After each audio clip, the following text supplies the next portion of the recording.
মাগুরা শালিকা উপজেলা তালখড়ি ইউনিয়ন তালখড়ি গ্রাম। আমার এই মিলির সামনে আপনারা এখন দেখতে পাচ্ছেন যে গোল্ডেন কালার সোনালি যে বেলটা, এই বেলটা যখন দেখছেন, আর আমি লাগাইছি গত দুই থেকে আড়াই বছর আগে গাছটা লাগানোর পরবর্তীতে আপনার 5 থেকে 8টা ফল আছে গাছে। যাও আমার মিলির সামনে এখন যে ফলটা লাগাইছি দেখছেন, এটা মূলত এর কালারটা সবুজ সোনালি কালার। আর দেশ বিদেশ থেকেও বিভিন্ন ধরনের লোক মিডিয়া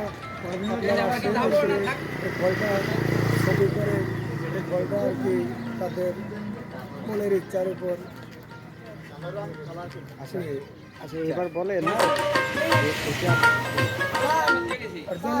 যখন আমার মিলির সামনে লাগাইছি, বিভিন্ন ধরুন বিভিন্ন কথাবার্তা বলে যে এটা আছে আপনার মালয়েশিয়ার দেশে থাকে, সৌদি আরব থাকে, আপনার থাইল্যান্ডের বেল।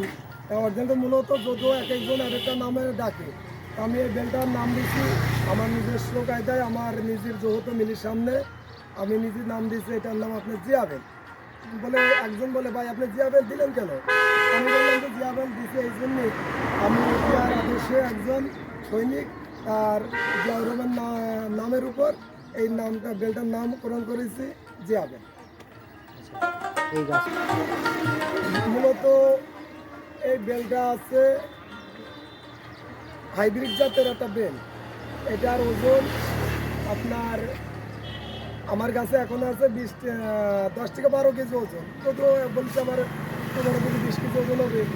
এটা আপনি দেখছেন গাছটায় কাটা নেই, ফলটা লেভেল।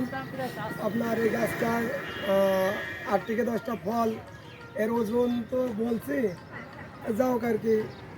গাছের বয়স কত? গাছের বয়স এখন থেকে 3 বছর 8 থেকে 9 মাস। আচ্ছা, এবার 2.5 থেকে 3 বছর। 2.5 থেকে 3। মূলত এই গাছটা লাগানোর পর বিভিন্ন জায়গায় লোক আসে, যদি কারোর ভালো লাগে আপনারা আসবেন, দেখবেন, আর আমার সঙ্গে যোগাযোগ করবেন, আপনারা এই গাছটা রোপণ করবেন।